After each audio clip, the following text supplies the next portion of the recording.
자, 고린도 전서 1장입니다. 자, 1장 29절부터요. 29절로 2장 2절까지, 1장 29절로 2장 2절까지. 네. 고린도 교회의 사도 바울은 십자가의 십자가의 메시지, 십자가의 복음을 강력하게 선포하고 있습니다. 여러 가지 이유가 있겠지만 교회가 분열되어 있다, 교회가 분쟁하고 있다라고 할 때 결국은 교회를 하나 되게 하는 것은 십자가뿐이다라는 겁니다. 이게 바울의 확신이었어요.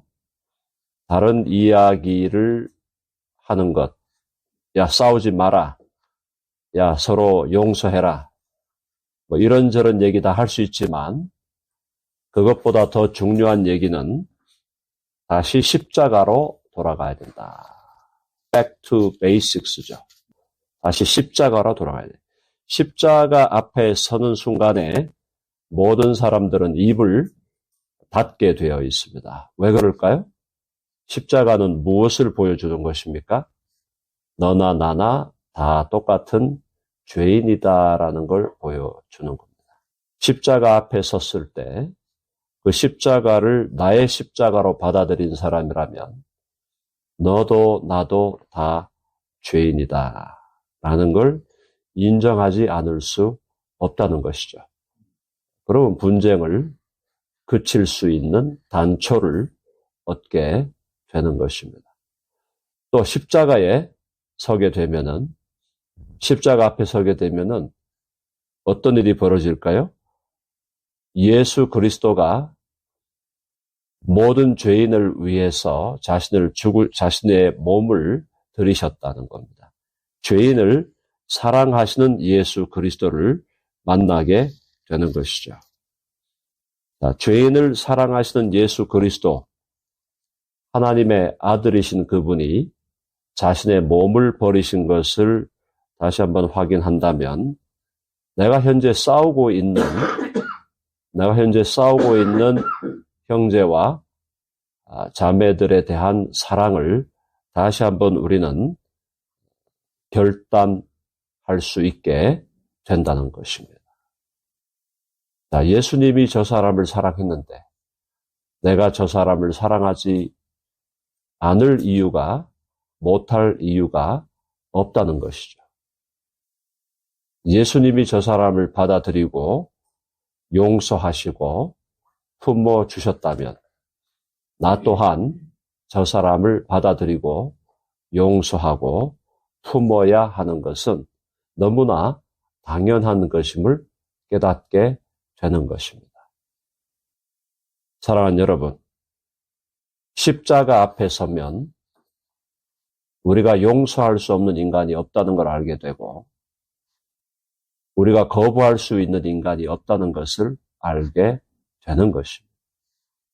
예수님이 간음한 현장에 잡혔던 여인을 돌로 치려고 하는 군중들을 향해서 죄 없는 자가 돌로 치라고 하신 말씀은 만고불변의 진리입니다.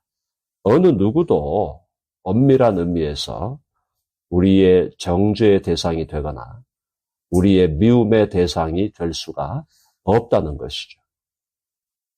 자, 그래서 사도 바울은 지금 그 십자가의 도를 다시 한번 정확하게 정리해 주면서 그다음 뭐라고 얘기하고 있냐면은 아까 우리 읽었던 본문보다 그 앞에 27절과 28절을 보면은 하나님께서 세상의 기준으로 볼 때 미련한 것들을 택하사 지혜 있는 자들을 부끄럽게 하시고 약한 것들을 택하사 강한 자들을 부끄럽게 하시고 세상에 천한 것들과 멸시받는 것들과 없는 것들을 택하사 있는 것들을 해하려 하신다.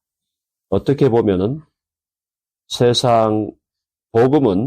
십자가의 복음은 세상 안으로 대역전의 작전을 주님이 행하고 계신 것이다. 자, 그래서 그 결론이 뭐냐면 29절이에요. 29절 다시 한번 읽어볼까요? 시작. 이는 아무 육체도 하나님 앞에서 자랑하지 못하게 하려 하심이라. 아무 육체도, 어떤 인간도 하나님 앞에서 자랑하지 못하게 하려 하심이라. 이게 굉장히 중요한 진리죠. 종교개혁에 5대 표어가 있습니다. 5대 슬로건이 있어요. 그 중에 하나가 뭡니까? Soli Deo Gloria. 아마 들어보셨을 겁니다. Soli Deo Gloria. 무슨 말입니까? 한번 해봅시다. 오직 하나님께 영광을. 오직 하나님께 영광을 돌리라는 것은, 그걸 거꾸로 얘기하면은 인간을 자랑하지 말라는 겁니다. 사람을 자랑하지 말라는 거예요. 자, 근데 오늘 이 고린도 교회의 문제는 십자가에 못 박히신 예수 그리스도를 자랑하는 걸 멈추고 아볼로를 자랑하고 바울을 자랑하고 게바를 자랑하고 심지어 예수 그리스도의 이름을 팔아가지고 자기들의 당파성을 강화하는 방향으로 나아가고 있었습니다. 결국 본질은 하나님께 영광을 돌리는 것이 아니라 사람에게 영광을 돌리고 사람의 이름으로 자기를 정당화하는. 자, 나는 그래서 바울에게 속했고, 나는 아볼로에게 속했고, 나는 베드로에게 속했고, 야, 다 치워라. 나는 예수 그리스도에게 속했다. 그렇게 주장하면서 다른 사람들을 정죄하고 미워하고 판단하는 그런 엄청난 죄악을 이 고린도 교회 교인들이 저지르고 있었다는 것입니다. 바울의 결론은 무엇입니까? 내가 자랑할 것, 우리 모두가 자랑할 것은 예수 그리스도의 십자가밖에 없다는 거고, 그러므로 아무 육체도 하나님 앞에서 자랑하지 못하게 하려 하심이라. 어느 인간도 십자가에 못 박히신 예수 그리스도를 대체하거나 대신할 수는 없다는 것입니다. 십자가에 못 박힌 예수 그리스도를 중심으로 그분에게 포커스할 때 그것이 하나님께 영광을 돌리는 것이다. 자, 이 원리, 아무 육체도 하나님 앞에서 자랑하지 못하게 하려는 이 원리가 사실은 성경 전체를 관통하는 대원리라는 사실을 우리는 다시 한번 깨달아야 된다. 자, 그래서 예수 그리스도가 누구냐? 30절에 예수 그리스도가 누구냐를 바울은 강력하게 선포합니다. 너희는 하나님으로부터 나서 그리스도 예수 안에 있고. 우리의 정체성이죠. 하나님으로부터 나서, 이 말은 뭡니까? 하나님으로부터 처음에 창조함을 입었고 또 새로운 창조를 입은 것이죠. 예수 그리스도를 믿음으로 우리는 새로운 창조물, 새로운 피조물로 거듭났습니다. 새로운 피조물로 거듭난 우리는 어디 안에 있습니까? 누구 안에 있습니까? 그리스도 예수 안에 있습니다. 그게 우리의 정체성이에요. 하나님으로부터 나서 그리스도 예수 안에 있다. 이게 우리의 정체성이에요. 그런데 예수님은 누구냐? 예수는 하나님으로부터 나와서 우리에게 지혜와 의로움과 거룩함과 구원함이 되셨다. 놀라운 얘기죠. 예수님이 하나님으로부터 나왔다는 것은 Jesus is God from God. Jesus is God from God. 무슨 말입니까? 예수님이 하나님으로부터 나오신 하나님이시다. 빛으로부터 나오신 빛이시다. 하나님의 신성이죠. 예수님의 신성이죠. 예수님의 신성을 얘기하는 겁니다. 자, 예수는 하나님으로부터 나와서 또한 신성을 가지신 예수 그리스도가 사람의 몸을 입고 인성을 취하여 신성과 인성을 함께 가지신 분으로서 그분은 우리에게 지혜가 되셨고, 의로움이 되셨고, 거룩함이 되셨고, 구원함이 되셨다. 헬라인들이 찾는 지혜가 바로 예수 그리스도다. 또 유대인들이 찾고 있는 의로움이 율법으로 의롭게 되려고 하는 그 유대인들이 찾는 그 의로움이 바로 예수 그리스도다.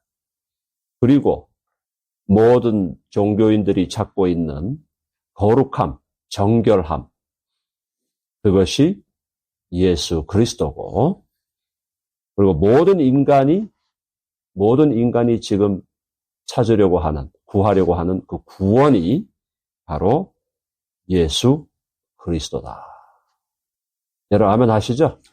예수 그리스도를 알고 만나고 발견한 사람은 밭에 놓인 보화, 밭에 감추인 보화를 발견하고 그의 전 재산을 팔아서 그 밭을 사는 사람과 같은 심정이 된다는 것입니다.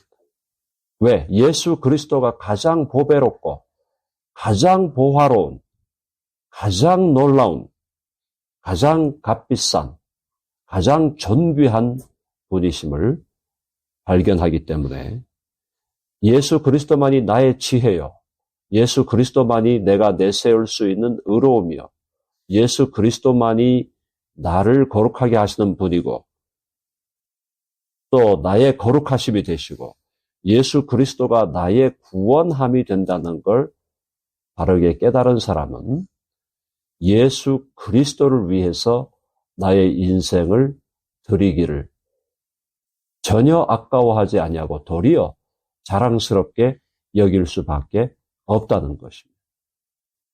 나를 사랑하셔서 나를 위하여 자기 몸을 버리신 예수 그리스도를, 그분을 위하여 나의 이 한 인생을 드릴 수 있다는 것, 그것 자체가 얼마나 존귀하고 영광스러운 특권인지를 깨닫게 된다는 것입니다. 자, 그래서 우리가 늘 찬송하잖아요. 주 예수보다도 귀한 것은 없네. 이것이 그냥 찬송의 제목으로 어떤 시에, 잘 알려진 시의 식구로만 남는 게 아니라 이것이 진정 나의 고백이 되고 나의 실존이 되어야 할 줄로 믿습니다. 주 예수보다 더 귀한 것은 없다. 내 생명을 1000번, 10,000번 드려도, 내 생명을 1000번, 10,000번, 내 목숨이 1000개가 있다면 이 1000개의 목숨을 나는 예수 그리스도를 위해 드리겠습니다. 그렇게 하더라도 전혀 아까울 것이 없는 귀하신 예수 그리스도를 우리가 발견했냐, 진정으로 만났냐라는 거죠. 그렇게 될 때 우리의 삶의 의미와 가치는 완전히 달라지게 되는 것입니다. 자, 그래서 바울은 여기서 지금 자랑이라는 주제를 계속 지금 다루고 있는데요. 31절 같이 읽어보겠습니다. 시작. 기록된 바 자랑하는 자는 주 안에서 자랑하라 함과 같게 하려 함이라. 그러면은 예수님 외에는 아무도 자랑하지 말라고 하니까 야, 그러면 아예 자랑이라는 거는 하면 안 되겠네? 자랑은 아예 하면 안 되겠네? 이렇게 질문을 제기할 수 있죠. 자, 그래서 바울이 뭐라 그럽니까? 자랑할 수 있다. 기록된 바 자랑하는 자는 자랑할 수 있다. 그러나 주 안에서 자랑하라. 무슨 말일까요? 주님의 은혜와 주님의 능력을 인정하면서 자랑해라. 그러니까 예를 들어서 어떤 믿음의 형제가 우리 아는 믿음의 형제가 노벨상을 받았다고 합시다. 그럼 그분이 노벨상을 받은 걸 그냥 우리가 침묵하자. 야, 노벨상 받은 거 침묵해야 돼. 왜? 자랑하면 안 되니까. 그렇게 말하는 것이 지혜로운 것일까요? 아니면 내 사랑하는 형제가 노벨상을 받았다는 것을 자랑하되 그것이 하나님의 은혜의 결과임을 선포하고 또 그것이 하나님께 영광을 돌리기 위한 것임을 선포하면서 그 형제가 노벨상을 받은 것을 자랑한다는 것은 얼마든지 가능하다는 거예요. 많은 사람들은 하나님만 자랑하라 그러니까 누가 잘한 것도 자랑하지 말고 누가 뭐 어떻게 된 것도 자랑하지 말고 입 꼭 닫아라, 침묵해라, 그런 극단적인 또 선택을 하는 분들이 있는데 그게 아니라는 거죠. 하나님께서 어떤 사람에게 베푸신 축복과 자랑할 만한 것들이 있을 때 그것을 자랑할 수 있다는 겁니다. 서로 예찬할 수 있다는 거예요. 근데 자랑하고 예찬하되 어떻게 하라는 겁니까? 주 안에서 하라는 거예요.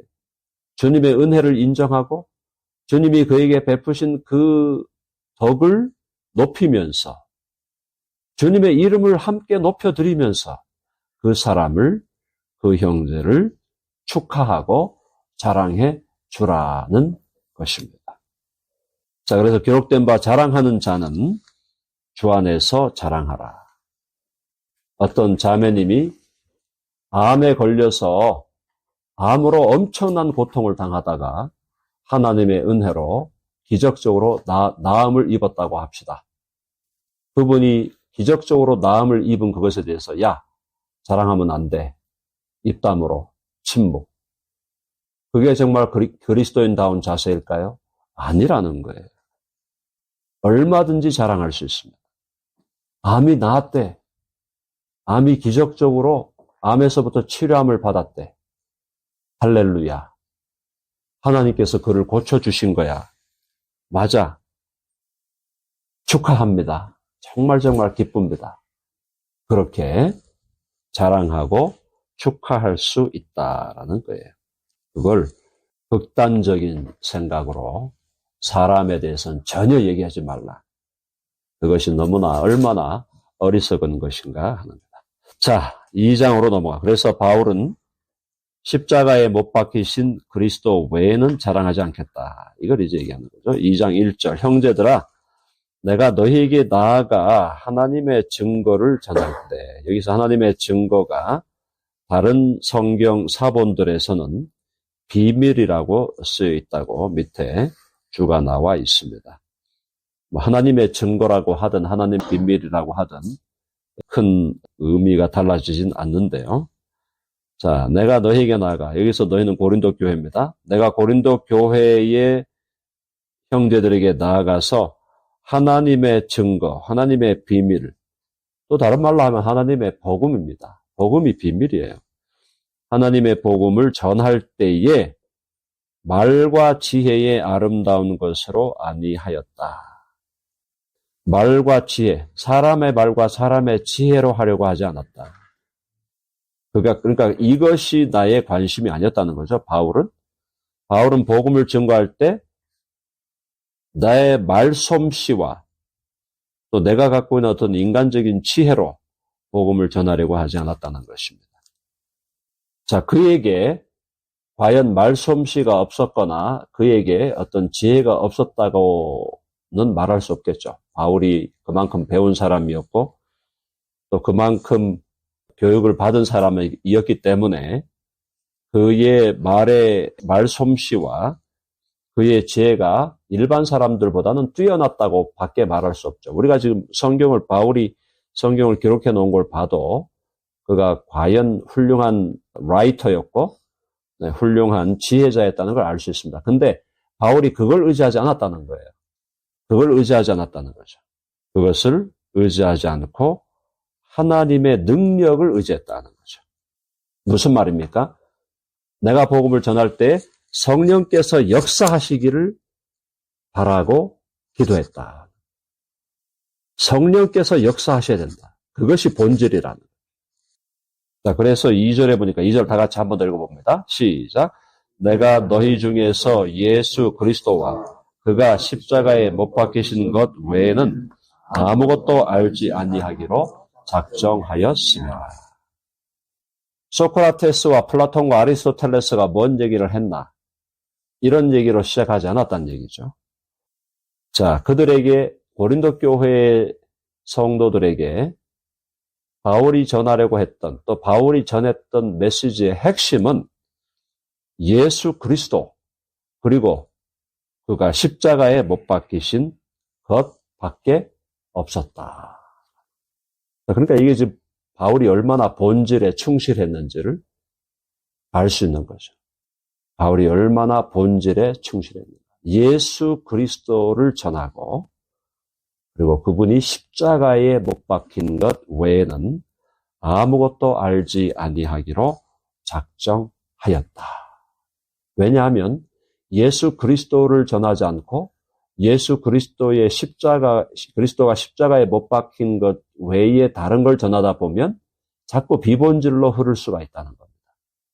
그것이 뭐 세례에 관한 것이든, 그것이 성찬에 관한 것이든, 그것이 무슨 그 외에 다른 어떤 교리적인 것이든, 핵심은, 복음과 우리 기독교의 핵심은 예수 그리스도, 그리고 그분이 십자가에 못 박히신 것이다. 그게 핵심이다. 핵심에 자기는 본질과 핵심에 충실하겠다. 이게 바울이 나아갔던 방향이고, 또 그것이 고린도 교회 교인들, 분쟁 중인 교인들로 하여금 다시 이곳으로 돌아와라. 어디로 돌아와야 되냐? 예수 그리스도께로 돌아오고, 예수 그리스도의 십자가에 못 박히신 그곳으로 돌아와라. 예수 그리스도야말로 사람과 하나님의 화해죠. 사람과 하나님의 만남이죠. 예수 그리스도의 한 인격 속에 하나님의 신성과 인간의 인성이 결합되고 연합되어 완전한 하나를 이루는 것이 예수 그리스도의 성육신이에요. 그리고 예수 그리스도의 십자가는 뭡니까? 죄인을 사랑하셔서 그 죄인을 당신과 화해시키시는 하나님의 사랑이에요. 이것이 화해의 복음이에요. 화해의 복음. 분쟁이 아니라 화평케 하시는 복음. 그래서 화평케 하는 자들은 복이 있나니 그들이 하나님의 아들이라 일컬음을 받을 것이라. 왜?